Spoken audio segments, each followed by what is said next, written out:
how to administer an EpiPen.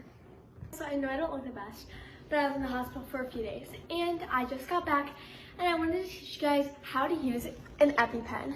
So I will be showing you guys with the trainer, not the actual EpiPen, because with the actual EpiPen, that is a safety concern. So I'm just using the trainer. So first thing you're gonna do is actually to make sure they're having an allergic reaction, see if they have any medical ID, you know, think of symptoms like redness everywhere, hives, they can't breathe, passed out, like kind of basic symptoms of a mild allergic reaction, but get worse and worse. So there's hives everywhere, they're red everywhere, they're shaky, they're like basic allergic reaction symptoms. If you have any allergies, you kind of can know. They might have a medical ID, so you look around, you try to see if they don't have one. It's better safe than sorry to use an EpiPen. But you need to make sure you look for medical jewelry anywhere to make sure they don't have. If they have adrenal insufficiency, you do not give them epinephrine. They will have another thing. So you look everywhere, and I will be doing one on adrenal insufficiency later, next week. So I was just in the hospital, so I thought this would be a small video, but it's very educational, so I'm really happy you guys are learning. First thing you're gonna do is you remove the blue. You're gonna take it off. Boom, you don't need it, okay? So you're gonna probably do it in the person's thigh. I'd say right here, not the inside, I'd say outside. So what you're gonna do is instead of going like this, you're going to just hold it there. Now, this one is different. Some people might have an Omnipod. I have this one, but it just kind of depends. But the Omnipod will actually tell you how to do it, so it's different. But for this one, it tells you on the side. So, we're just gonna have it on there, and you push in. It's gonna click. You hold 1, 2, 3, then release.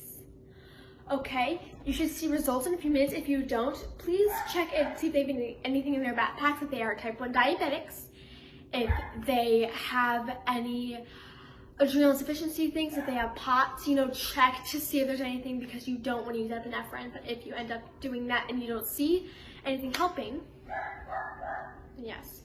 But after you administer the shot, you want to call 911 and then you can look. I'll show you again. So, flip off, look, you're gonna put on there, don't go like this, just push on there. 1, 2, 3, release. So after the click, you're gonna hold for 3. It's honestly pretty simple, but I know in an emergency situation, it might be a little bit more scary, but I promise you it's not that bad. Sometimes a person can do it themselves too, but you need help, okay? So, run through again. If you have a trainer, do it with me. Flip off the blue cap. Set on their leg, then click 1, 2, 3, release, okay? It's honestly super simple, and it's not that hard to, I guess, get, but in an emergency situation, it's good to know. So I'm gonna do it one more time without verbalizing. So,